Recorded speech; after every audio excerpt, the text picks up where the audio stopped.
There are countless artifacts on display in museums worldwide. It can be fascinating looking at old, unique, or weird artifacts. Yet, some museums have much different items on display. Items that attract guests from all across the world and leave their visitors shocked. Starting off this countdown, we have the pregnant cat. Now, if you are a big cat lover, maybe this museum isn't for you. In the Grant Museum of Zoology, you'll be able to find a variety of cool artifacts, from a jar of moles, like the animals, not the skin moles, a jar of brains, and even a pregnant cat that has been cut in half. In the museum, there is a perfectly preserved cat in fluid that is sliced open. The cat only has its 2 limbs, and you can clearly see its internal organs. According to the museum, this is the object that disturbs the visitors the most. Moving on to number 9, we have the wax heads. To combat boredom and isolation, a UK museum went to Twitter and asked museums to share a creepy piece from their exhibits. The Platt Hall Museum responded with this entry. At the Platt Hall Museum in Manchester, England, they have creepy wax heads on display. What makes it worse is that these wax heads are made from real human hair and teeth. Because they're old, their skin is peeling, which then makes them look that much more terrifying. They all just have this creepy grin like they're up to no good. And apparently this museum is filled with other creepy dolls, but these ones are ranked the creepiest.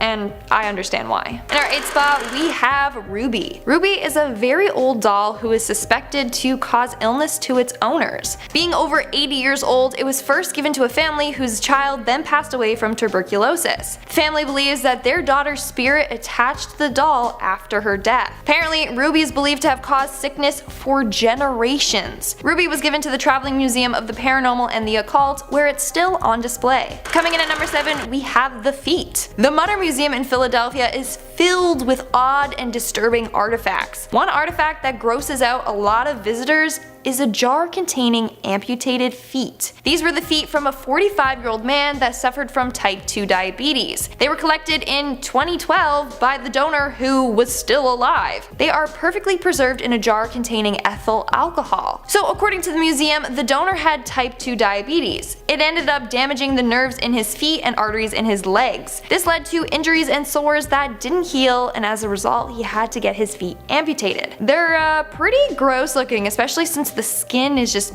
peeling off the toes. Ugh. In our 6th spot, we have the foot binding. The practice of foot binding was very common in Tang Dynasty China. Those who got their feet bound were considered more beautiful, and it communicated wealth and a higher status. So basically, they would have their toes broken and folded under their feet, and then their feet were bound so that they appeared tinier. Well, an actual foot from a woman who had her feet bound is on display in the Mutter Museum. This woman's feet broke right off due to the binding and then frostbite. When this happened, the patient had her feet preserved in lime and wanted to have them put on again. When she was told they couldn't be reattached, she gave one foot to her doctor and the other to an officer. From there, the doctor donated the foot to this museum, where it remains on display. In our number 5 spot today, we have the goblet. This is an item that was found in a museum, but it was a museum of specifically haunted things, so I feel like it still counts. This goblet is said to have been used for rituals of necromancy, which poses a few questions for me personally. What did they put in it and presumably drink out of it? Holy water? Wine? Blood? All the above? Who knows? Either way, here's the real kicker. This goblet was of course for sale on eBay, because why not? And the seller was claiming that it has an amazing energy to it. Okay. What kind of energy? Well, they said that some find it strangely positive, but that many perceive it as negative and malignant. Alright. Don't think I'll be bidding on that auction, to be perfectly honest. In our number 4 spot today, we have the Surrey ghost car. On December 11th, 2002, a call came into the Surrey Police Department. The caller reported that they had just seen a car lose control and run off the road and then presumably crash. It was of course an emergency call, but not necessarily anything out of the ordinary. That was until authorities got to the location and realized that they couldn't find any evidence of a crash. They kept searching and ended up finding a maroon colored car that was nose down in a ditch nearby. by, but this car was covered in so much undergrowth that it must have been here for months. This meant that somehow this crash went undetected for 5 months, and worst of all, so did the body that lay nearby. Using dental records, they were able to identify the body as a man who had been wanted for robbery since July of that year. It is said that the sighting of the car leaving the road was a ghostly replay of the events that had taken place 5 months prior. In our number 3 spot today, we have doorknobs. To be honest, I wasn't expecting to ever hear about haunted doorknobs, but this might just be a thing that really does exist. These doorknobs were listed on eBay, and the seller explained that they were once the knobs seen on the doors at an asylum, which truly lands on the list of creepiest places in the world. Considering everything that is said to have gone on at places like these, it truly doesn't surprise me one bit. We're looking at you, lobotomies and other horrific mental health treatments of the past. These doorknobs must have quite literally opened the door to some terrifying things that I'm sure many of us would prefer to not even think about. According to the eBay listing, the asylum that they came from after it was abandoned is said to have had strange whispers, occurrences, and horrifying noises coming from it. This is all to say that maybe that trip to Home Depot is better than buying antique, just this one time. In our number 2 spot today, we have the Nightmare Doll. Haunted dolls like Annabelle and even Robert get a lot of hype, but they certainly aren't the only dolls with stories of curses and hauntings behind them. This Nightmare Doll was listed for sale on eBay, and according to the seller, the doll is possessed by a Dybukk, which is a malicious demon or entity. The seller of the doll is actually someone who apparently specializes in selling these sort of paranormal items that no one wants anymore. The seller explained that the owner of the doll bought it at an antique shop, and while they did tell her about what the doll held, she didn't know what the word meant, so she took it anyways. Soon after purchasing it, she realized that anyone who came into contact with the doll was then plagued with terrifying nightmares and occurrences of these sort of shadow people. She only could handle this all for a couple of months before she handed the doll over for it to be sold and moved far, far away from her. In our number 1 spot today, we have the carving. This is a carving that was sold on eBay in 2013, which the sellers claimed had been in their family for over 60 years. It was originally found by the seller's grandparents in the attic of their home. This was back in the 1950s, and when it was found, the grandparents asked the original owners of the home where it had come from. They explained that it was a gift from a prisoner who is said to have carved it. The seller explained in their post that, quote, anyone who comes in contact with it seems to feel strange or creeped out by it. The statue mostly didn't cause too much harm. That was until the seller tried to put it on display in their home. Once it was taken out of an old box and placed in a cabinet, strange occurrences began. They said that, quote, I began to experience the television turning off and on, lights coming on in rooms no one was in, the kids' toys coming on in the middle of the night in their room at 3 a.m. At the end of the day, despite the troubles this person had with the statue, they still ended up selling it for $85. Not a bad deal. Get rid of a demon and gain some cash for it. Starting off in our number 10 spot, we have the statue. This statue, or bust, is said to have been made by a man named William who enjoyed making these sorts of things out of clay. Unfortunately, however, legend goes that this specific statue was made on the same day that William was crushed to death during a tragic work accident. A co-worker of his who showed up to work the following day found that this statue was still there, so he took it home with him. For a while, he kept the statue hidden, but when he took it out to display it, things started to go awry. It started with just a heavy and uninviting feeling, but soon things escalated. He began to hear doors slamming on their own, only to go and find them wide open. If anything was placed next to the statue, the next time he would find it completely shattered, and at one point he found the statue in a position that he never placed it in. He finally had the last straw when he saw a dark, shadowy figure, or a sort of mist, moving around near where he placed the statue. After this, he was so spooked he had a friend list the item for him on eBay because he just simply needed to get rid of it. In our number 9 spot today, we have Uluru Rock. Uluru Rock is a large sandstone formation that is located in the southern part of the Northern Territory in Australia. It is sometimes known as Ayers Rock, but regardless of what it is called, this area is sacred for the people indigenous to the land. This is part of the reason that those who visit the rock are asked to not take anything from the site. Despite this, people of course still choose to smuggle pieces of the rock out of the area and home with them. Other than the bad karma and just in general feeling like a bad person for doing the one thing you're asked not to do, as it turns out, this rock may hold a more sinister secret. Those who have stolen rocks from the Uluru have experienced things like extremely bad luck, severe illness, and sometimes even the death of those they love. The curse these rocks hold is seemingly so bad that it is very common for the company that runs the tours of the formation to receive letters of apology that contain the stolen rocks. Apparently these letters come so often, at at least one a day is expected. Maybe this is a weird coincidence, but it seems to be happening a little too often for that to be the explanation. In our number 8 spot today we have the beds. Back in 1986, couple Deborah and Alan Tolman moved into a new home with their children in Wisconsin. The following year they bought a second-hand set of bunk beds for their kids for $100, but as it would turn out, they bought much more than they had originally bargained for. When they brought the bunk beds into their home, they clearly must have brought something else along with it. It started when they began to see strange shapes in their home, and they would hear disembodied voices that, despite how hard they tried, they could not find the source of. They found themselves fighting with clocks and radios that turned on by themselves. They would find furniture that had moved seemingly all by itself, and sometimes they'd even see an apparition of an old woman. In the end, they not only threw the beds in the landfill, but they also moved from the home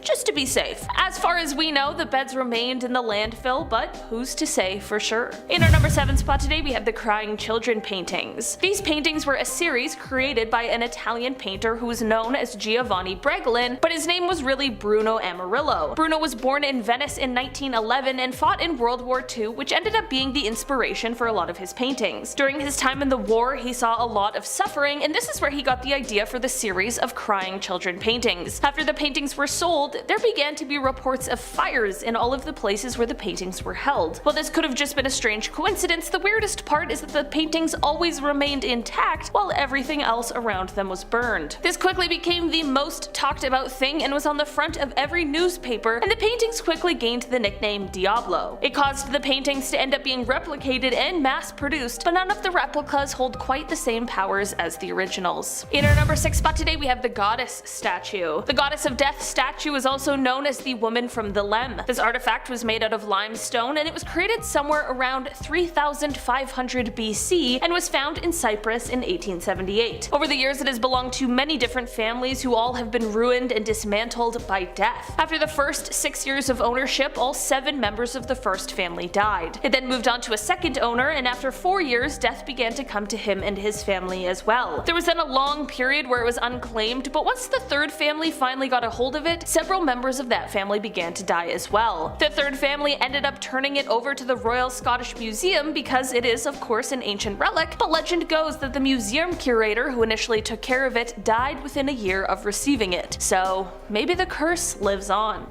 In our number 4 spot today we have the Koh-i-Noor diamond. This diamond has an extremely controversial history, and it is the source of a lot of debate, but regardless of the ongoing conversations over who really owns it, we are here to talk about the curse that this stone is said to hold.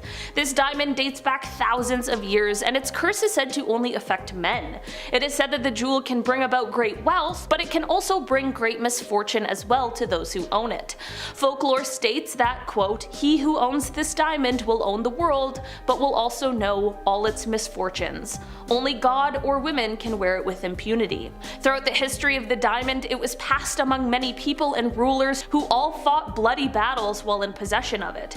Every prince who had it is said to have ultimately either lost their power or their life while in possession of it as well. Part of the controversy of the diamond is how it ended up in the hands of the British royal family during colonization in the 1800s. Ever since then, it has only been worn by female monarchs, including Queen Victoria and Queen Elizabeth. The diamond now resides in the crown of the Queen Mother and is on display in the Jewel House at the Tower of London. In our number 3 spot today we have the Dark Mirror. The Dark Mirror now belongs to the Traveling Museum of the Occult, who got it from the mirror's original owner. The mirror is said to show some pretty upsetting images when you stare into it. The original owner said that they purchased it from a psychic fair in the Columbus area and were shocked with the visions they saw when looking into the dark glass. Visitors to the Traveling Museum have claimed to see things such as their own corpse when they gaze into the mirror. I don't know, pretty creepy stuff. Look if you dare. In our number 2 spot today we have the Great Bed of Ware. I definitely wouldn't necessarily expect to see a bed as I waltz through a museum, but the Bed of Ware is actually one of the Victoria and Albert Museum's biggest attractions. This lavishly decorated bed is said to have been built in the 15th century for King Edward IV by a carpenter named Jonas Fosbrook. After a while, it is said that this bed began to be passed between the inns of Ware, which led to more common folk being able to get their shut-eye in this elaborate bed. Here's where the tale turns. It is said that once more people began sleeping in this bed, they also began covering it in graffiti and carvings. Apparently, this disrespect for what was said to have once been a regal item angered the ghost of the man who made it. This is where the curse comes into play. It is now said that anyone who dare try and sleep in the bed, unless you're a noble of course, will be attacked by the ghost of Fosbrook. He makes it his business to ensure that the bed only sees visitors who are fit for it. In our number 1 spot today we have Old Nick. Old Nick is often referred to as the Swansea Devil, and his story dates back to the 1890s, although he now resides in the Swansea Museum. So back in the 1890s there was the prestigious St. Mary's Church located right in the center of town. The church decided to do some renovations and they put out some ads to hire someone. When a local builder applied for the job and was turned down, he had a major overreaction and decided he wanted to get some kind of revenge. He went and bought the row of cottages that lay next to the church and then demolished them all. In their place he built large brick offices, and then he commissioned the carving of Old Nick and placed him right on top of the office building looking down at St. Mary's Church. Legend goes that he even placed the curse himself by saying, quote, "When your church is destroyed and burnt to the ground, my devil will remain laughing." Some years later, during World War II, a German blitz came through the town and it left most of the town, including St. Mary's, completely destroyed and burnt to the ground.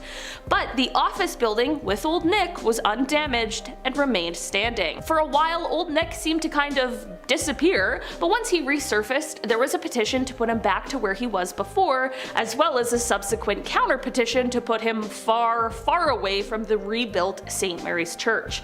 As of now, Old Nick resides behind glass in the Swansea Museum, and it is said that he is enclosed in glass, more for our protection than his. Starting off in our number 10 spot, we have the stoop chair. This is the stoop chair that once belonged to Thomas Busby. Thomas was a man who lived in Thirsk, North Yorkshire, and wasn't known as a very nice man, but he really loved his chair. Like, a lot. In 1702 he found his father-in-law sitting in it, and it sparked an argument between the two of them. The father-in-law threatened to take his daughter back, which is very 1702 of him, and that's when Busby kicked him out of the house. After this, Busby ended up going over to the father-in-law's house, and things escalated so far that Busby actually ended up killing his father-in-law, and then he went on to hide the body in the woods. Of course, the body ended up being found, and this led to Busby getting convicted and sentenced to death. It is said that on his ride to his execution, he has to stop by his favorite pub for a beer, and this request was fulfilled, which is also very 1702. Apparently, as he finished his drink, he said, quote, "May sudden death come to anyone who dare sit in my chair." I really don't know what it is with this guy in his chair, but while it currently resides in the Thirsk Museum, it has been recorded that many terrible fates have been met by the people who have sat in the chair. In 1972 it was decided to hang the chair from the ceiling so that no one could sit in it again, which is probably for the best. In our number 9 spot today we have Annabelle. It's not just a movie, folks, there really is a very real doll that the tales have been inspired by. The doll now resides in the Warren's Occult Museum, where it absolutely belongs, but where did it come from? Well, there was once a college student named Donna who received the doll as a gift from her mother, who had purchased it from an antique store. Donna and her roommate started to notice some pretty creepy things happening and swore that the doll was moving. They said it would appear in different places and positions throughout their apartment before things began to worsen. Donna began to find notes that said help in her apartment, and one night she found the doll in a different position and covered in some sort of red substance. The girls then decided to contact a medium who solidified all of their beliefs and told them that the doll had been possessed by the spirit of someone who was killed in their apartment building. For some reason the girls didn't immediately get rid of the doll, and the story goes that their friend Lou, who was at the girls' apartment, heard strange noises one night and went to investigate, and this is when he was attacked and killed by Annabelle. The girls finally contacted a priest who told them that the doll was possessed by a demon straight from hell, and then he put them in contact with Ed and Lorraine Lorraine Warren, paranormal investigators. The two of them tried to do an exorcism on the doll, but it apparently failed, which is why it is now kept in a glass box at their museum. In our number 6 spot today, we have the Dybukk box. The box, which was originally just a plain old wine box, is said to have been possessed by a Dybukk, which in Jewish mythology is a malicious demon. The box began to gain attention in 2001 when it was being auctioned off on eBay. The seller explained that he had bought it at an estate sale of a woman who had survived the Holocaust.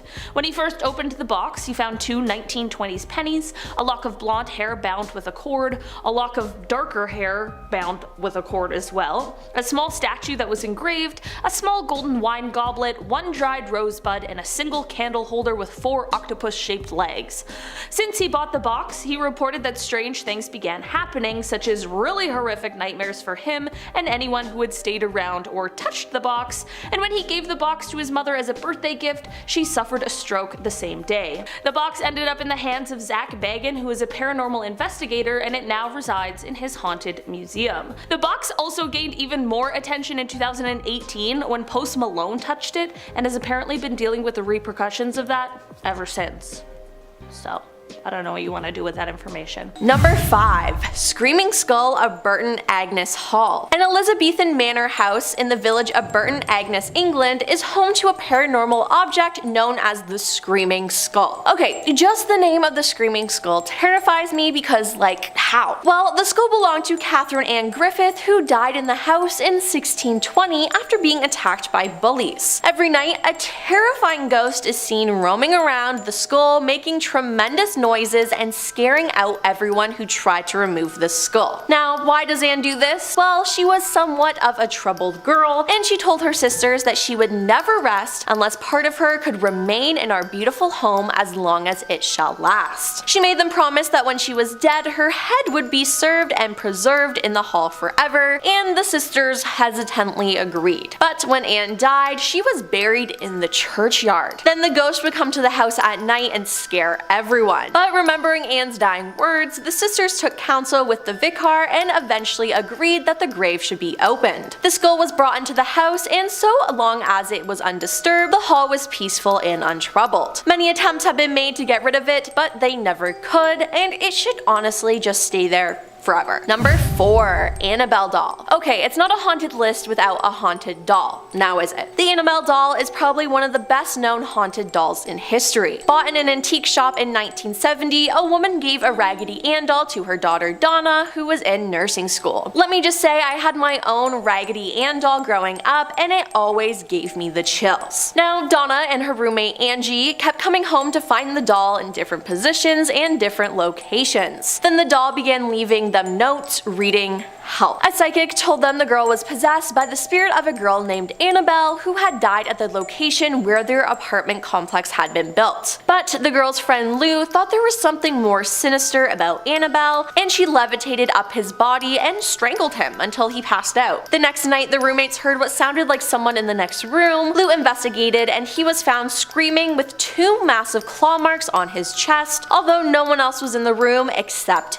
Annabelle. The girls called Ed and Lorraine Warren, who decided the doll was actually a conduit to hell that a demon was using. 2 exorcisms didn't work, and the Warrens took Annabelle home. Upon arriving home, Ed and Lorraine placed the doll in Ed's study, and the doll levitated and around the house. Even when placed in a locked office in an outer building, the Warrens claimed that she would turn up later inside the house. Finally, the Warrens decided to lock Annabelle up for good. The Warrens had a specifically made glass and wood case constructed, upon which they inscribed the Lord's Prayer and St. Michael's Prayer. For the rest of his life, Ed would periodically say a binding prayer over the case, ensuring that the sinister spirit and the doll remained good and trapped. Number 3. The Little Manny. A 3-inch tall stone head is known as the Little Manny with Daddy's horns. Strange name, I know. After a cleaning lady stumbled upon it in a basement floor in Manchester, England, local scholars Tony Ward and Pat Ellison Reid explored the site and found evidence of a strange ritual. As Manchester Museum curator John Prague said, it was around a circle of candle holders, and inside the circle they found the remains of chicken and har bones, ivory counters used for scoring at billiards, and other offerings including a mother figures whose head had been broken off accidentally. Since the little Manny looked a lot like Celtic stoneheads, everyone generally assumed that's what it was. But when it was displayed at the Manchester Museum in 1991, a visitor identified it as Nomoli, hope I said that right, a type of figure from Sierra Leone. While Nomoli is known to bring strong harvests and other good fortune, the little Manny seemingly brought a fair amount of bad luck to its British handlers. Manchester Museum staff members suffered car accidents, bike accidents, burglaries, broken pant zippers, and all manners of trouble. Pat actually plucked some hairs from her own head and wrapped them around the statue, claiming that it would be, as Prague called, much warmer and friendlier now. Number 2.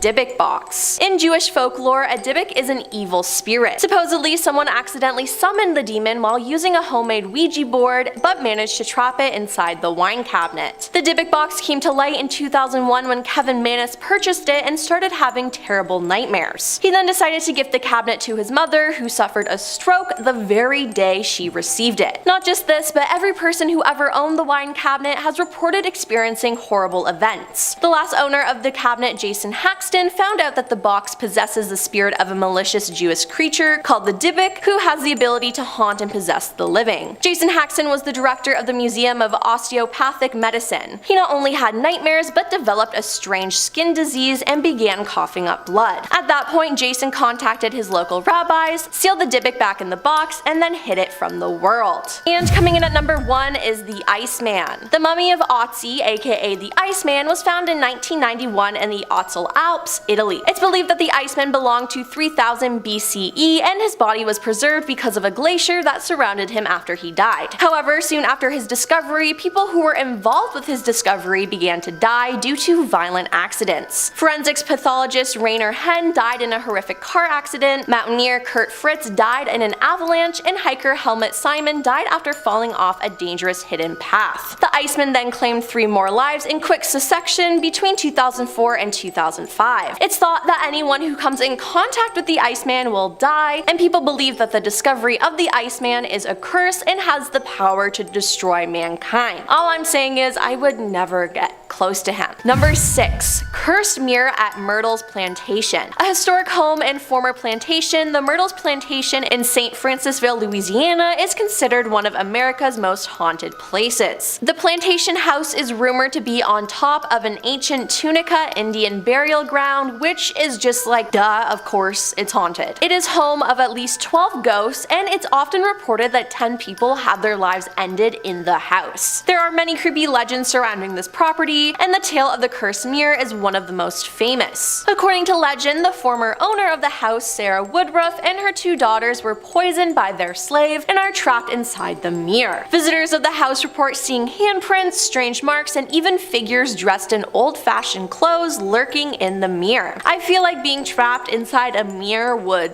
suck. Coming in at number 5, Pearls of Death. While it's probably a pretty safe blanket rule that you shouldn't go around touching much of anything you find in Ed and Lorraine's demonic collection, some stuff is probably a little worse than others, and this next one falls into the latter category. Notoriously one of the most dangerous items found inside the museum, the Pearls of Death is a cursed necklace said to do exactly as the name suggests. Allegedly, anyone who dares place them around their neck will be choked and suffocated to death. Now, my question about this necklace is it like a Frodo and the Ring style situation where it will call to you, slowly infecting your brain through mind control until it practically forces you to place it around your neck? Or does it just wait for someone to unknowingly do it before it unleashes all hell on the victim? I guess I will never know, because you can bet I won't be testing it out for myself. Coming in at number 4, the Conjuring Mirror. Despite what the name would have you believe, the Conjuring Mirror actually has really nothing to do with the Conjuring movies. Instead, this haunted mirror gets its name from the fact that it was, at one point, allegedly used to summon or conjure spirits. Once in the possession of a man named Stephen Zellner, legend has it that Stephen practiced a kind of witchcraft known as catoprotromancy, I probably butchered that, in order to see into the future and seek out revenge on his enemies. However, the more that Stephen used the mirror, the more and more corrupt he and his use of the magic became. Eventually, it's said the evil spirits he had conjured to do his bidding became too powerful to control and turned on the very person who had summoned them. Soon, Stephen began fearing for his life, so as a last resort, he decided to reach out to a local priest to see if the evil spirits could be exorcised from the home. But instead, the priest put him in touch with Ed and Lorraine. Upon their arrival at Stephen's home, they immediately knew Stephen was in grave trouble. And so to keep him safe, they performed a reverse incantation spell to seal up all the spirits back inside the mirror from which they had been conjured. Afterwards, Stephen begged them to take the mirror away from him, and that is how it came to live in Ed and Lorraine's museum. However, don't get too comfortable. Despite the spell they cast, Ed and Lorraine still claim to have experienced many terrifying moments with the spirits they angered from trapping inside this mirror. And who knows what could bring them back out. Coming in at number 3, the Shadow Doll. When it comes to creepy dolls, I'll be honest, it doesn't take much to freak me out. But with that being said, there is definitely a very good reason why the Shadow Doll is one of the most feared possessions in the entire museum. Now, what starts off this seemingly endless list of creepy things about this doll is that there is no definitive answer as to why it was created or who created it. But according to Ed and Lorraine's files, it was made using both human and animal bones and was absolutely used in satanic rituals. So it is definitely possessed by some less than ideal company. Said to have been found in an antique shop by a couple, they began to think something was wrong after they kept waking up night after night covered in inexplicable scratches. But it wasn't until the doll began showing up in their nightmares, telling them that she was going to kill them, that they decided to get rid of the terrifying toy. And good thing they did too. Legend has it that if someone takes a picture of this doll, she will visit you in your dreams and kill you in your sleep. Just one more reason to never trust a creepy doll. Coming in at number 2, a satanic idol. As the story goes, in 1991, a hunter was walking through the woods on the lookout for deer when he began to feel an overwhelming sense of paranoia, like he was being watched or something. At that very moment, he turned around to see this creepy doll leaned up against a tree, staring at him, and he could have sworn that it appeared out of nowhere. Immediately, the hunter knew he should not be here, and so he began walking as quickly as he could to find a way out of the forest. Then, suddenly, an old man dressed in all black robes appeared beside him. He looked like a priest, the hunter thought, but something wasn't quite right. Every step he took, the priest matched him, and eventually he became so freaked out, he actually debated shooting at the priest with his arrow to scare him off. But instead, he decided to ask the priest how to get out of the forest. But creepily, the priest did not speak. Instead, he pointed off into another direction, turned around, and left the man alone once again. Now, luckily, the hunter escaped, and the following day, after telling his friends the strange events, they suggested that he reach out to Ed and Lorraine. Upon telling them his story, they explained that the priest was a well-known leader of a satanic cult, and that the creepy doll he had encountered was actually an idol used for ritual purposes. However, the Warrens, being who they were, wanted to get this idol for the museum, and so Ed ventured into the forest, found the doll, and brought it back home. Soon after, however, strange things began happening. Allegedly, one time Ed was speaking with Lorraine, turned away for a second, looked back, and she was suddenly 30 feet away and passed out on the ground. He called the ambulance, and she spent the next 3 days in hospital in and out of consciousness. And according to Ed, she actually levitated while in the hospital.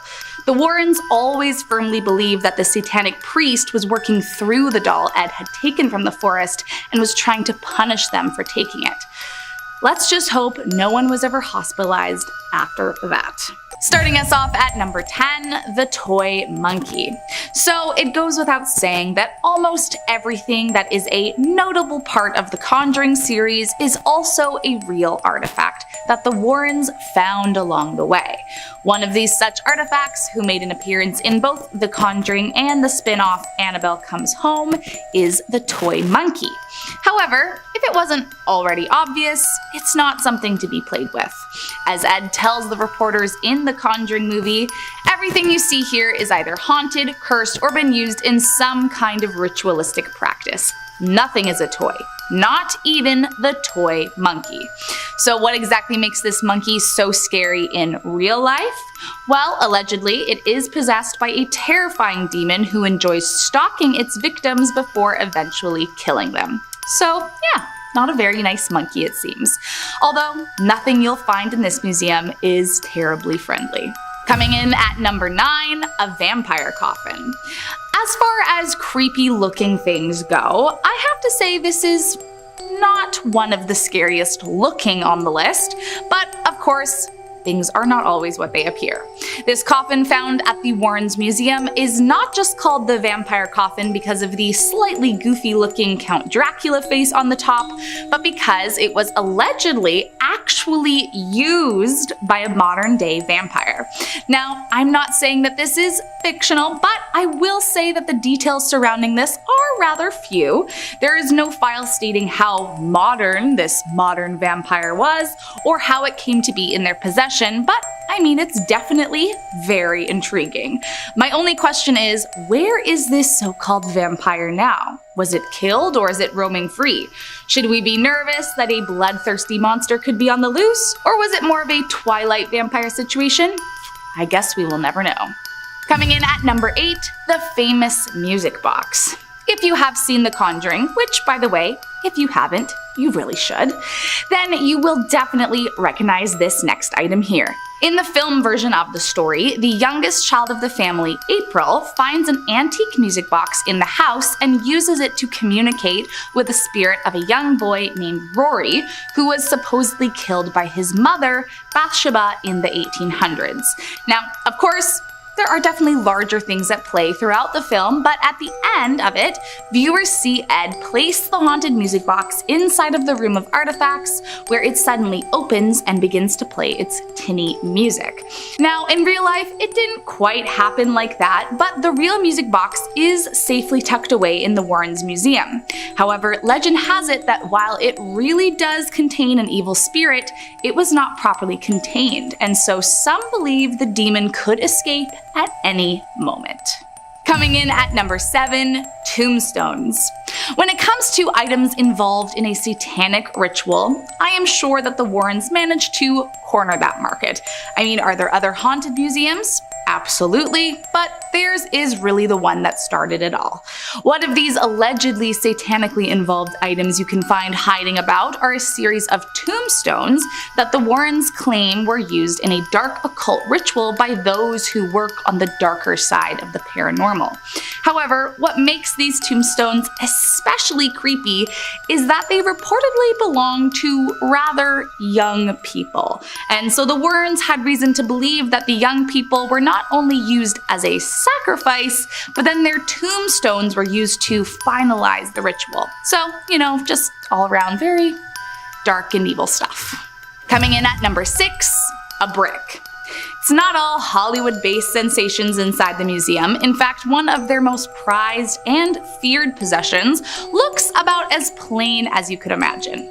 It's a brick, like from a house. But of course, this is no ordinary brick. It's in an occult museum after all. This brick in particular was from the Borley Rectory, a now famous building that was demolished in 1944 after it was badly damaged in a fire. But what made it such a sensation was that prior to the 1939 fire, it had long been rumored to be the most haunted building in all of the United Kingdom, which is a pretty tall order considering how many allegedly haunted buildings span across the UK. Allegedly, the night of the fire, there were over 2,000 1,000 reports of paranormal activity, including floating bricks thought to have been possessed by a poltergeist. So if rumors are true, that would make this brick probably the most terrifying brick ever. Which, I mean, I don't know how much competition it really has there, but still, it's a demonic brick. It's terrifying no matter what. Next up at number 4, the Hands Resist Him painting. As far as paintings go, the Hands Resist Him, created by William Stoneham in 1972, is probably considered one of the most haunted pieces in the whole world. Stoneham claims the inspiration for the piece came from an old photograph from his early years, and somehow, over time, the painting landed in the hands of a California couple. As the story goes, the sellers who auctioned it on eBay in 2000 kept the painting in their 4-year-old's room. But one morning, the girl claimed that the people in the painting were not letting her sleep at night.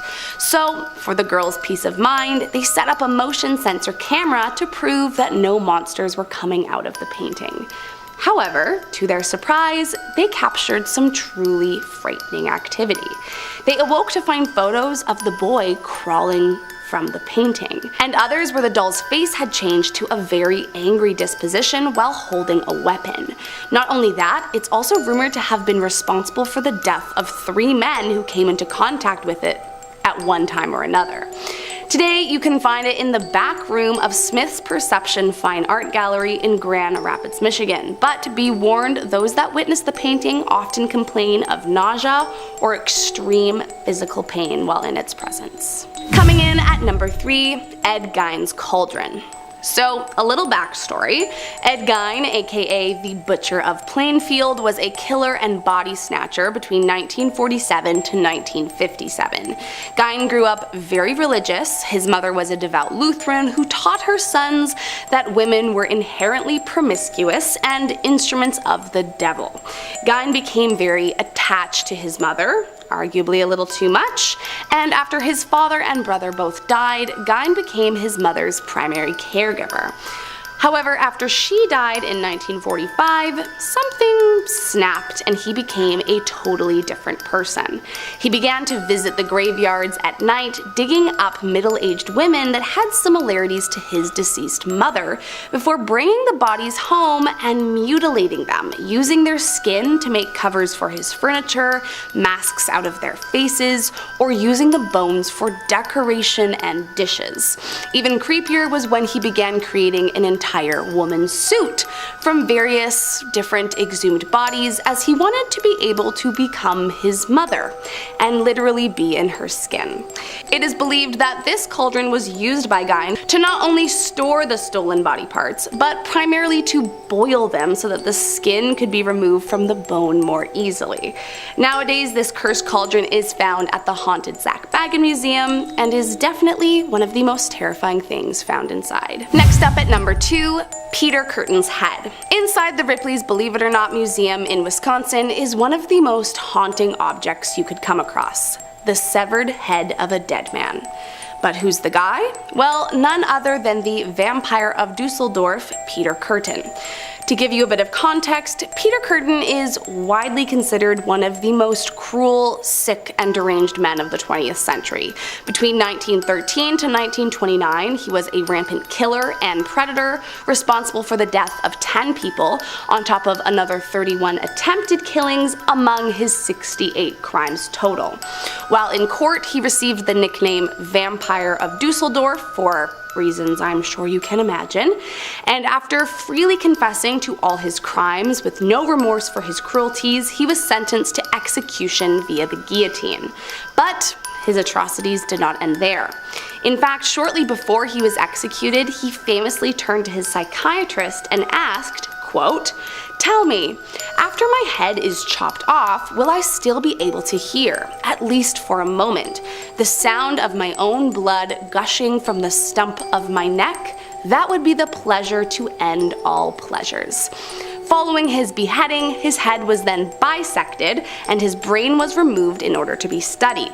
The rest of his head, however, was mummified, transferred to the United States, and put on display for the world to see. And last up today in the number 1 spot, Nabrock.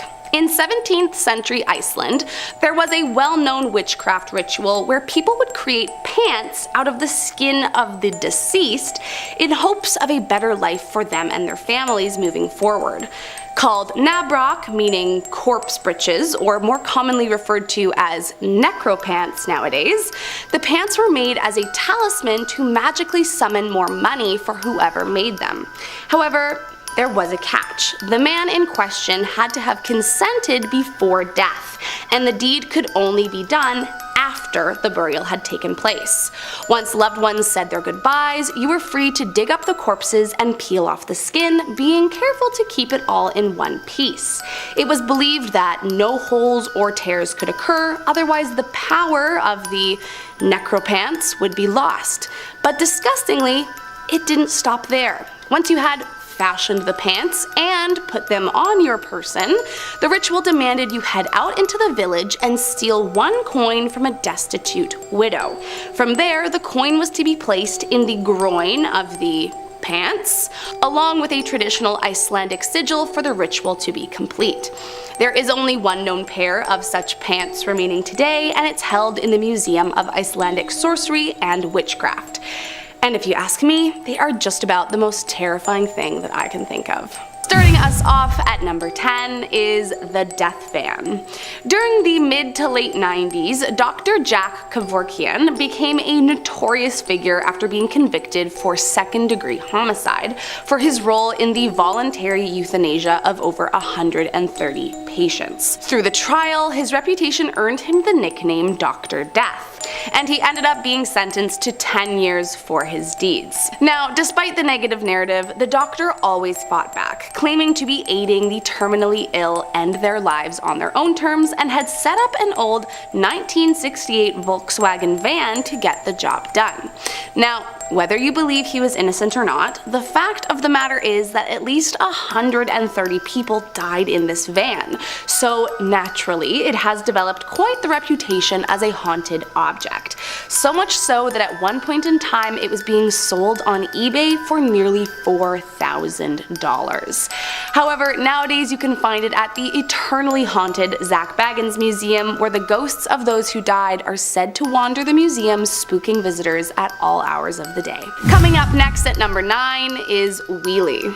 Some say it's a stuffed dog, while others say it looks more like a sheep, but either way, it's an old, creepy, haunted toy from the 19th century that can be found in the Prince Edward Island Museum in Canada. Nicknamed Wheelie due to the creaky wheels the stuffed animal sits on top of, this nearly 200-year-old toy was found lying inside the walls of the Yeo house while construction was underway. According to staff, the disfigured sheep-dog toy was simply lying on the ground inside the walls, and so they decided to keep it and put it out on display for their visitors, which would be all well and fine, except for the fact that it very well may have been hidden in a wall for a reason.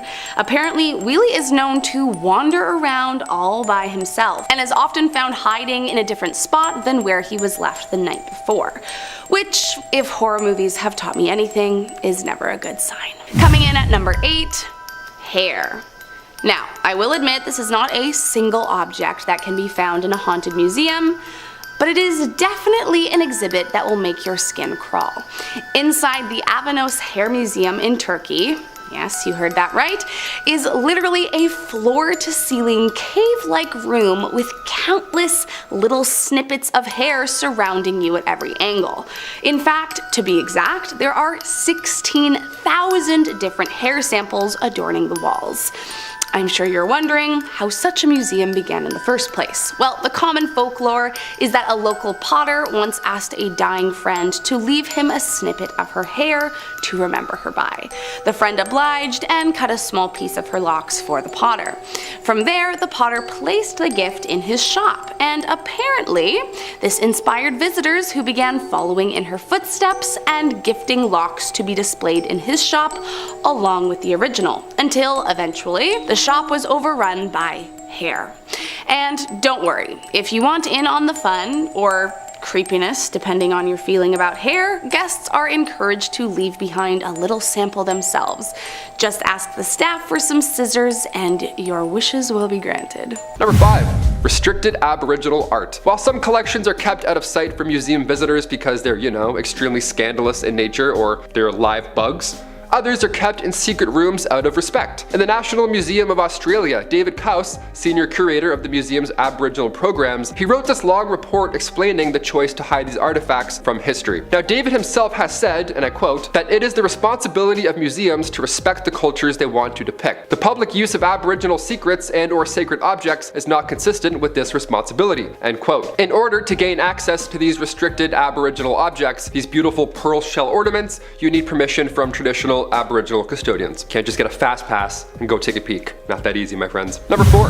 Vatican secrets. Vatican archives are 53 miles long, so there's a lot of secrets hiding down there, okay? There's around 35,000 volumes of catalog. The Vatican's secret archives are no joke. They're very real, but in order to see them for yourselves, it's gonna take some time. You gotta earn it, okay? Again, you can't just beep, fast pass your way in. The indexes are not public, hence why I'm including them in this list. Only highly respected scholars can access it after they're 75 years old. Their official purpose is to house holy official paperwork, and of course, it's a treasure trove of anything and everything related to the Pope, as well as these long lost ancient documents, because where else do you safely store a letter from Mary Queen of Scots, right? Dudes are out here hucking cakes at the Mona Lisa. Yeah, we're gonna keep these ancient notes locked up, I think. No one's gonna be hucking cakes at this one. Queen Mary of Scots was killed after serving roughly 20 years in custody, but eventually she was sentenced to death for conspiring to kill Queen Elizabeth I. But before she met her untimely fate, she wrote a letter to Pope Sixtus V, literally begging for her life in this letter. But of course, as we now know, the Pope did not intervene, and on February 8th, 1587, Mary Queen of Scots was executed. Now, when it comes to cursed items withheld from the public, this note is definitely up there. There's also a secret room that contains the 200-foot tall Tower of the Winds, only accessible through these secret archives, so we're never gonna see them. Number 3. King Tut's cursed artifacts. The new Grand Egyptian Museum was set to open in 2018, and then finally it did in 2021. And while that's quite recent, the contents displayed inside certainly are not. For the first time in history, King Tut's ancient belongings, like all of them discovered with him, will now be on display. Now, prior to this museum being open, we only saw 150 artifacts from his tomb. They took all these pieces out on tour, like their kiss or something. But now this museum will house thousands of artifacts. We could all go and see it in one place. There's over 7,000 square meters. It's quite a display. If you have a chance to visit the Grand Egyptian Museum, or if you saw this King Tut World Tour on the road, I'm jealous, because many of these artifacts were held aside from the public because they were deemed cursed. So if you visit, don't touch anything, please. Number 2. Deathly Pearls. If you've seen the movie Annabelle Comes Home, this next secret room in a secret museum should ring a bell. Character Daniela in the movie, she tries to communicate to a loved one beyond the grave. Now, in order to do so, she puts on a bracelet from Ed and Lorraine's Occult Museum. Now, there isn't a mourning bracelet in the real Occult Museum, but there is such thing as the Pearls of Death, and you cannot touch them, obviously. These are very real and they are very locked up, and they're also very lovely, might I add. I think they would look fabulous on me. These pearls were added to the museum after a woman claimed they were strangling her by themselves. The second this poor woman put these pearls on, she needed people around her to help yank the pearls from her neck. Yeah, these haunted pearls have nothing on Martha Wayne.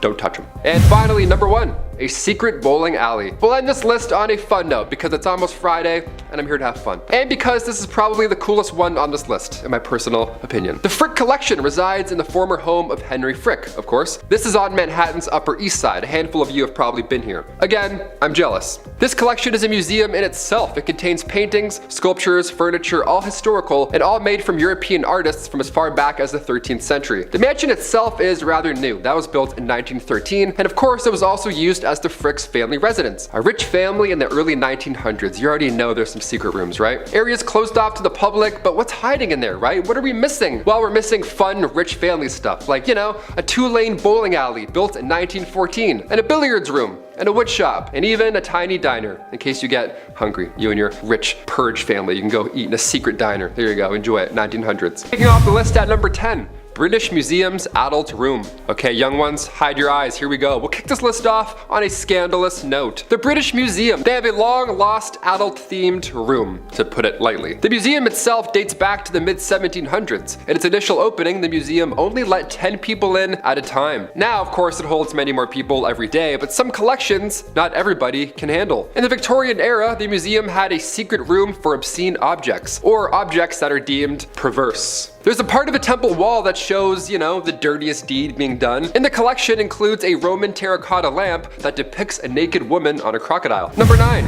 Flesh-eating beetle room. Okay, enough about ancient butts. Let's move on to the weird, shall we? Chicago's Field Museum. This one's chock full of secret rooms. I'll mention one more on this list later on, but I have to include the flesh-eating beetle room. The Field Museum uses real hide beetles to clean its specimens in order to get each of these carcasses ready for showtime. These beetles are on the clock. They're business-oriented. In just a few hours, a small rodent can be completely cleaned. Number 8. Naples' secret adult room. Okay, we can all agree that last one was pretty disgusting, so I'll liven up the mood once again with some scandalous Pompeii excavations. After the eruption of Mount Vesuvius in 79 AD, the small city of Pompeii was of course covered in hot ash. Now the ancient Roman ruin is still being uncovered today, but back in the 1700s, most of the lost city was excavated for the first time in history. And the King of Naples got the best of the best, right? He was first up, first dibs. Most of the contents are now kept in the Archaeological Museum in Naples, but some have to be held in the secret room. In the past, you had to receive permission from the king himself to take a quick peek at this sensual art.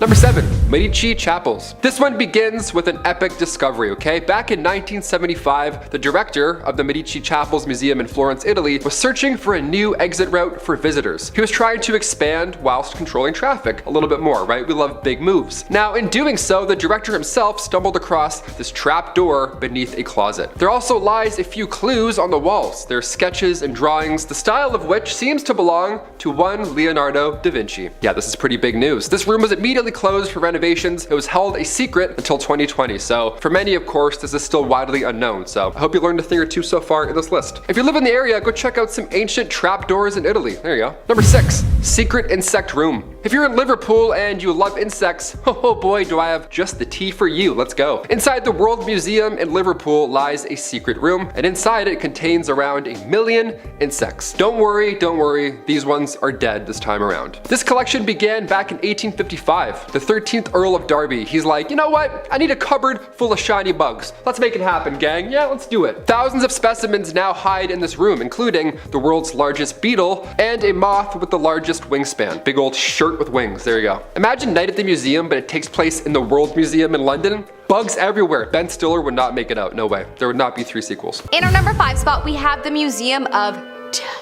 The Museum of Death, located in Los Angeles, California, USA, is one of Hollywood's horror museums, in my opinion. It apparently has the largest selection of artwork from serial killers. So yeah, it definitely possesses 1 or 2 haunted items. Oh, and did I mention that the museum has a head as one of its items on display? Yeah, what the heck, right? It's the head of French serial killer Henri Landru. There are crime scene photos from the Manson murders, and also many execution devices. Gosh, as terrifying as this all sounds, why do I still want to go? Curiosity always wins. In our number 4 spot, we have Vent Haven Museum. The Vent Haven Museum is located in Kentucky, and not gonna lie, it fully gives me the creeps. It was created by a man by the name of William Shakespeare Berger. Great name. The museum is famous for its doll collection. Man, I'm not gonna lie, I loved dolls before Most Amazing. Now I find them terrifying. Hopefully I never have to do a haunted Barbie video while working here, because that will probably destroy all of my happy childhood memories. Anyways, apparently this museum has 800 dolls. Yeah, a lot of people say that they are haunted, but honestly, if you walked into a space with that many dolls, I'm sure you probably would think that too. In our number 3 spot, we have the Museum of Shadows. Apparently this museum has gained a reputation for being one of the most haunted museums in the US. It is located in Nebraska, USA. Apparently it was once a brothel, so maybe that explains the initial low vibes, but in any case, it allegedly has over 1,000 possessed objects from all over the world. There are many reports of paranormal activity coming from the objects over the years, but also people have witnessed ghosts in this place and have heard laughter from time to time. Lovely. In our number 2 spot, we have the Lizzie Borden Bed and Breakfast Museum. This is probably one of the scariest museums that I have ever come across, and that is because it is literally a former crime scene. It was previously the home of Lizzie Borden and her family, and this is the place where 2 of her family members, if you haven't heard the story of Lizzie Borden, well, she was accused of killing her father and stepmother, and most believe this to be true even though she was set free of all charges. They turned her house into an overnight museum, and the place is filled with gruesome photos that are in the rooms where the bodies were found. Apparently there is a celebration breakfast ready for you if you survive the night. Kinda terrifying and awesome at the same time. Most likely this place has a few possessed items lying around. In our number 1 spot, we have the Warren Occult Museum. The Warren Occult Museum in Connecticut is a museum that was opened by Ed and Lorraine Warren in the 80s, and the items inside are items that they accumulated on their travels to help free spirits and clear homes. The number 1 most haunted and supposedly dangerous item in their possession that is possessed is the Annabelle doll, of course. They also have a doll called the Shadow Doll that goes into people's dreams and supposedly stops their heart while they sleep. There is a large man structure that was used for satanic rituals and a human skull used for black magic. I mean, the list goes on and on.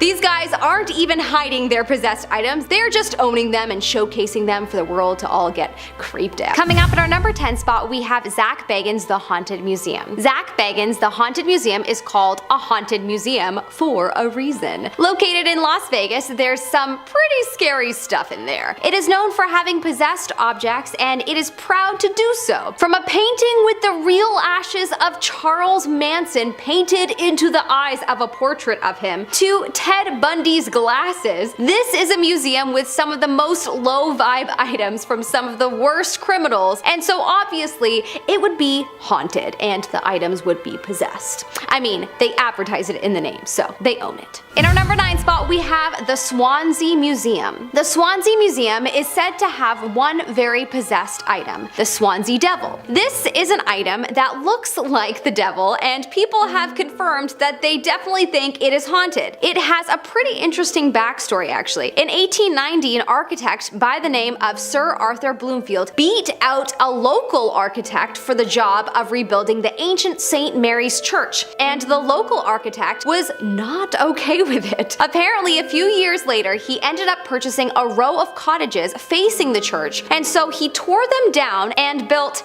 a large red brick building there, and he put a statue of a smiling devil on it. He then placed a curse on the church, proclaiming it to be destroyed and that the devil will look upon it and its rebel smiling. Yikes. Jeez, I love that he wants to rebuild a church, a place for love and forgiveness, and then because he doesn't get his way, he fully does everything that he can to make the church a negative place. Clearly a man who studies the Bible and its teachings. Not. Perhaps he didn't get the job because the priests sensed how insane he clearly was. Anyways, the devil statue resides in this museum and it's clearly haunted. In our number 8 spot, we have the Royal Scottish Museum. Ah, the Royal Scottish Museum. That was British, not Scottish, Melissa. It honestly sounds like a classy place to go to. Probably because of the word royal, but whatever. Apparently this museum is slightly terrifying because it is the holder of one very possessed item. An item so haunted that if you touch it, you will die, as well as your family. Not joking. The woman from Leb statue is at this museum, and it has been known to belong to many families that have all passed away after owning it. Within only 6 years of owning it, all 7 members of this one family passed away. This actually happened a few times until it was donated to the museum. The artifact is said to be from 3500 BC, but was found in Cyprus in 1878. So yeah, to say that the museum is showcasing a possessed object would be an understatement. In our number 7 spot, we have the Louvre. The Louvre, located in France, is one of the most beautiful museums in the world. Honestly, it is one of my favorite places to visit in the world, even though it definitely has 1 or 2 or 10 possessed paintings on display. From Dante and Virgil in Hell, to the Sabine woman, to the Children of Edward, to St. Peter of Verona, I have literally made another whole video on the haunted paintings at the Louvre because there's just so many. But of course, there would be. The Louvre Louvre houses some of the greatest artists in the history of the world. Of course, there will be some art that is created when a human is having a bad day, but also there are evil people that paint, and that energy would certainly come through in their paintings. But honestly, the Louvre is magical even with the possessed paintings. Put a visit to it on your bucket list for sure. In our number 6 spot, we have the Mutter Museum. The Mutter Museum, located in Philadelphia, is a museum that once started out as a sort of, Ripley's Believe It or Not, and eventually turned into, well, something else. An American medical inventor by the name of Dr. Thomas Mutter donated a bunch of tools and got it off the ground. It's a museum where you can find some odd medical items such as an amputation kit from the Civil War, and my personal favorite, a long human colon that apparently once had 40 pounds of, well, poop. I'm a classy gal. The area that people believe is filled with some possessed items is called the Bone Room. I wonder why. It is a room filled with human skulls. 139 skulls, in fact. Lord knows why. They probably all come alive at night like the movie Night at the Museum. Creepy. The skulls all have descriptions as to how their owners passed away. Like an odd little memorial. Not spooky at all. In our number 3 spot today, we have The Orphan's Story. This is a book that was originally written in the early 1600s, but it didn't end up getting published until 2018. The Orphan's Story is about a 14-year-old Spanish boy who heads to the Americas. A classic kind of coming-of-age, feel-good story, right? Well, not exactly, and that is exactly the reason why it took so long for it to be published. While the curse in this book doesn't come from the story itself, there is something dark lurking in those pages. The book's publisher, Belinda Palacios, who worked on the book for 2 years, explained that throughout those years, she was often warned of the cursed book and how every publisher who had tried to work on it before ended up passing away in a mysterious way before they could finish the book. When Belinda looked into this, it turned out to be true. Her research showed that those who tried to edit the book before either found themselves in horrible accidents or with strange illnesses. Luckily, Belinda made it through the process unscathed, so let's hope that maybe the curse has been lifted. Either way, it's probably one I'll personally stay away from. In our number 2 spot today, we have the van. Dr. Kevorkian was a man who's called an angel of death. If you haven't heard of these people before, they are doctors who like to euthanize patients, normally against their will. So this piece of work was doing just that, and one of his most important tools was his large white van. Yeah, huge red flag already. The van later went on to have the nickname Deathmobile, and it made headlines again when it found its way into a pawn shop. The reason the person who had previously had it didn't want it anymore is because they claimed that there were strange occurrences that began happening once it was in their possession. This story led to paranormal investigator and ghost hunter Zach Baggin purchasing it. Apparently, people who enter the van immediately feel just overwhelming sadness, and they also feel like there are unseen eyes that are watching them at all times. In our number 1 spot today, we have the cursed chest. The story of this cursed chest starts off with a horrible person named Jeremiah Graham, who is said to have been making preparations for his firstborn son. Part of these preparations was having a hand-carved chest made, and the person he got to make this chest was a man who he had enslaved named Remus. When Remus finished the chest, Jeremiah was not satisfied, so he began to harm Remus, who would unfortunately later pass away from his injuries. The other people who lived and worked in the home were rightfully horrified and angry about this situation, so they decided to sprinkle dried owl blood inside of the drawers, all while placing a curse on the chest. It is said that the curse brought tragedy to anyone who put their clothes inside of it, and apparently it is a curse that is working with a vengeance, as it is said that this chest and the curse are responsible for taking the lives of at least 16 people. In our number 5 spot today, we have tap shoes. These tap shoes were listed on eBay, and they are cute as can be. They're black shiny ones with a red bow to tie them together. They look recital ready, but apparently they haven't been used in a long time, and the reason behind it all is chilling. Legend goes that these shoes once belonged to a little girl who loved to dance. At some point, the shoes were retired, and she would go on to meet an untimely fate. The shoes ended up being placed with other old The shoes ended up being placed with other old memento items and put in a closet and sort of forgotten about. The shoes, as well as the other items with it, ended up being part of an estate sale years later, but the spirit of the person who passed may have already had some other ideas about what they wanted to happen to the shoes. The seller of the shoes reported that there were mysterious happenings surrounding the shoes as they were clearing out their late aunt's house, the person who was the owner of the shoes. They explained that there were mysterious knocking sounds coming from inside of the closet, almost as if the shoes were tapping by themselves. Also, as it turns out, the house had quite a gruesome history that included killings, so if not the aunt's ghost, perhaps there's another one lurking somewhere in there. Starting off in our number 10 spot, we have Anna Baker's wedding dress. In 1836, a man named Elias Baker purchased a mansion in Altoona, Pennsylvania and moved his small family in. Elias's oldest daughter was named Anna, and when she fell in love with a steel worker, things took a dark turn. Anna's father didn't want her dating this man, but she kept doing it in secret. The story goes that Anna and the man planned a secret wedding and were going to elope. Unfortunately, Elias found out and freaked out. He apparently purchased the steel mill that the man worked for and then forced him to have to move to an entirely different city so as to prevent him from being able to continue seeing Anna. Anna, of course, was furious with her father, and I'm sure this was only made worse by his decision to offer other men to her, to which she of course declined because that's just weird. Anna instead locked herself in a room with her wedding dress that she never got to wear. Anna unfortunately never married after that and spent the rest of her life being terribly upset about the whole incident. After her death, it is said that her anger and despair ended up going into the wedding dress. Members of the Baker family reported seeing the dress in different places around the house, despite no one moving it themselves.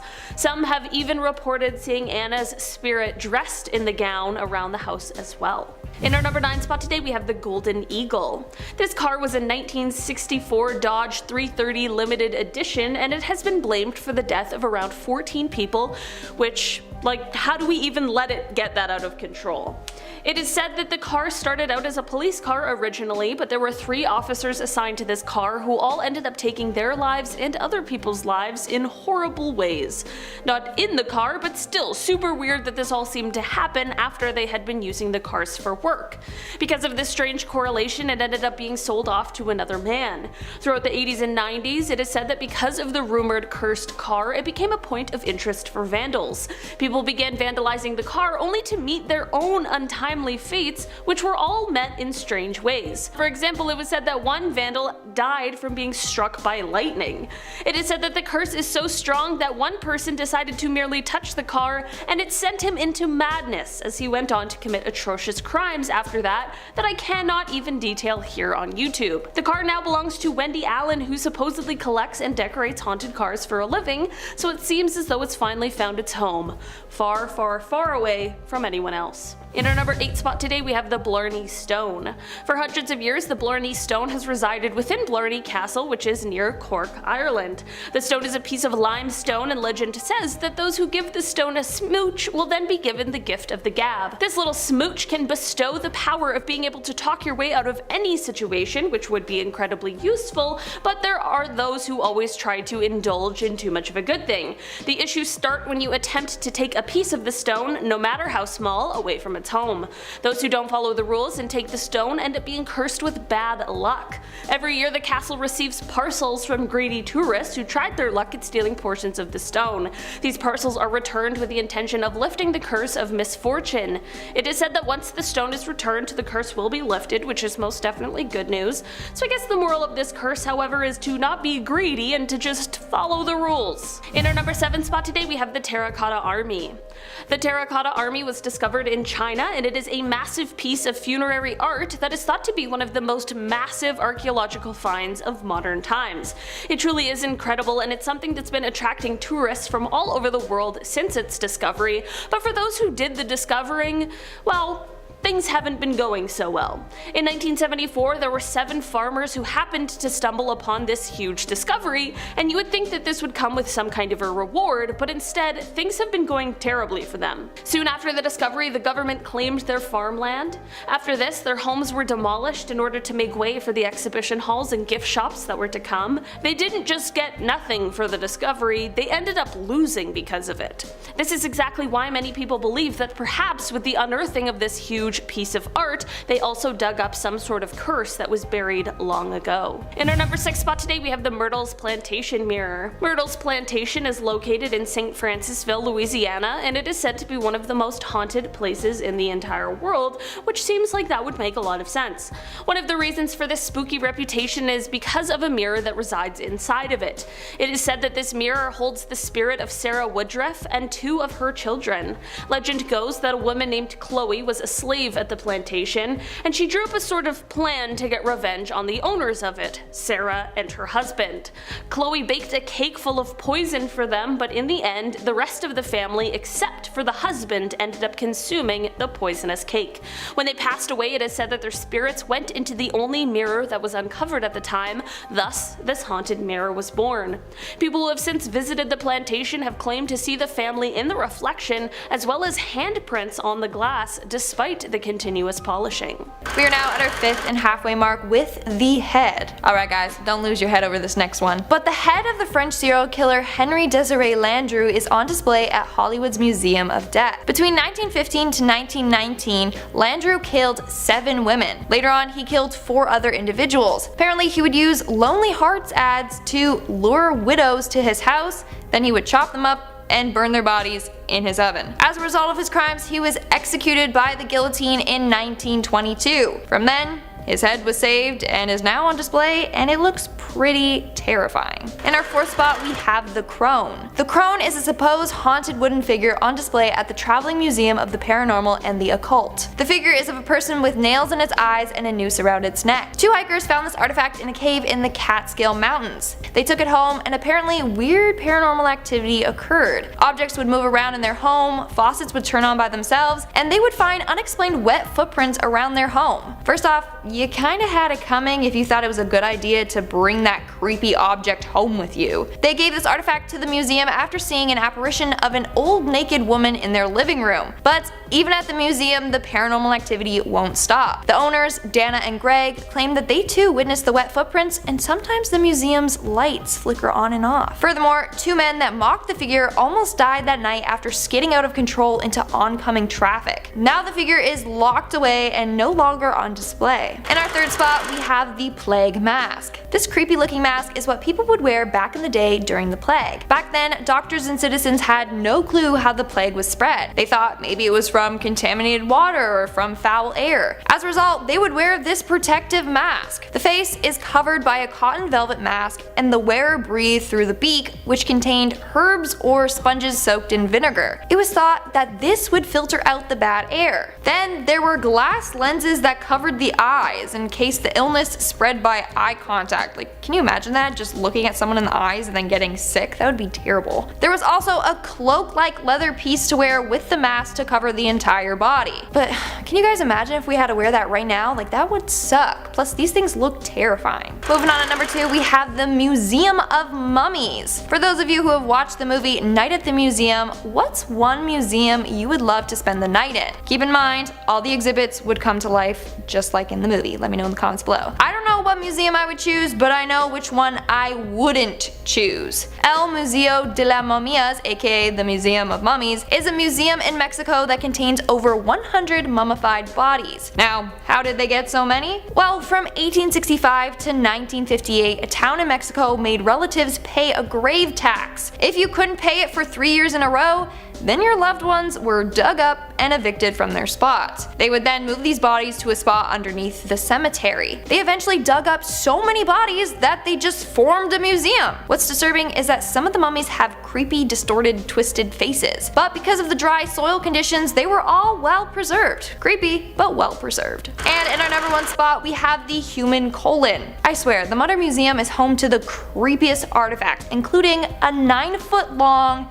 human colon. This human colon belonged to a 29-year-old man and circus performer known as the Human Balloon. When he passed away, doctors discovered that his colon was 28 inches at its widest point, 9 feet long, and contained about 40 pounds of feces. How did this happen? Well, apparently this man suffered from chronic constipation. He could go up to months without having to go to the bathroom, and that's why I have a bowl of Raisin Bran a day. As he got older, his condition got worse, and now his colon is an artifact.